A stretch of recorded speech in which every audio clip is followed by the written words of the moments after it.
ఈ project Gummadavalli project అంటారండి. ఈ ప్రాజెక్టు ప్రాజెక్ట్ అంటారు, గుమ్మడవల్లి ప్రాజెక్ట్ అంటారు.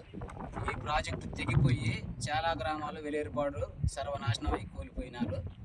కమ్మరిగూడెం గ్రామాన్ని పునాది లేపినట్టు లేపేసింది. వాళ్ళకి ఎటువంటి ఉపాధి కూడా లేకుండా పోయింది. అయితే ఈ ప్రాజెక్టు కింద 23,000 ఎకరం సాగులో ఉందండి. దీంట్లో తెలంగాణలో సాగు అయ్యేది 5,000 ఎకరం, ఆంధ్రాలో ఉండేది 18,000 ఎకరం.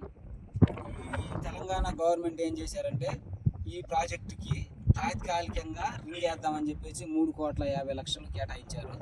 ఆ పని నడుస్తుంది ఇప్పుడు. ఆ రింగు పోసిన తర్వాత 5,000 ఎకరానికి తెలంగాణ సరిహద్దు వరకు సాగుకి ఇస్తామని తాత్కాలిక వరకు చేస్తున్నారు. మన ఆంధ్ర గవర్నమెంట్ ఈ యొక్క ప్రాజెక్టుకి మీరు కూడా బడ్జెట్ అన్నది కేటాయించి దీని వరకు స్టార్ట్ చేస్తే వేలేరుపాడు మండలంలో ఉన్నటువంటి 10 గ్రామాలు, ఆ 10 గ్రామాలలో 18,000 ఎకరం సాగులో ఉంది. వాళ్ళు కూడా సాగు చేసి దీని కింద వాటర్ ఇస్తే పంటలు పండించుకునే అవకాశం ఉంటుంది. లేకపోతే వాళ్ళకి ఎటువంటి ఈ రూట్ లేదండి. వ్యవసాయం చేసుకోవాలన్నా ఏమీ లేదు. దయచేసి మన ఆంధ్ర గవర్నమెంట్ కూడా ఈ యొక్క ప్రాజెక్టుకి బడ్జెట్ కేటాయించి దీనికి బడ్జెట్ రిలీజ్ చేస్తేనే కానీ ఈ 10 గ్రామాల్లో ఉన్నటువంటి వాళ్ళు కూడా బ్రతకడానికి బతుకు తెరువు ఉంటుంది.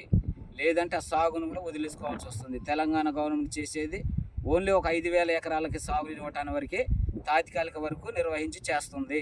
దయచేసి ఈ యొక్క వీడియోని మన మండల నాయకులటువంటి మండల అశోక్ గారికి, వరగను సీనన్న గారికి, మన ఎమ్మెల్యే గారి సిర్రి బాలరాజు గారికి, అలాగే పుట్ట మహేష్ బాబు గారికి, ఎంపీ గారికి, సీఎం గారికి కూడా వెళ్ళే విధంగా ఈ వీడియోని షేర్ చేయాలని ప్రతి ఒక్కరిని కోరుతున్నా. ఈ వీడియో చూసినటువంటి ప్రతి ఒళ్ళు కూడా సీఎం దాకా చేరేలాగా దయచేసి ఈ ప్రాజెక్టుకి బడ్జెట్ కేటాయించి వర్క్ స్టార్ట్ చేసే విధానంగా చేస్తారని కోరుచు మమ్మల్ని ఒక్కసారి ఆలోచించి దీనివల్ల మీరు తొందరగా కానించి బడ్జెట్ రిలీజ్ చేస్తేనే తప్ప మేము ఏం చేయాలో దిక్కుతోచని పరిస్థితిలో ఉన్నాం సార్.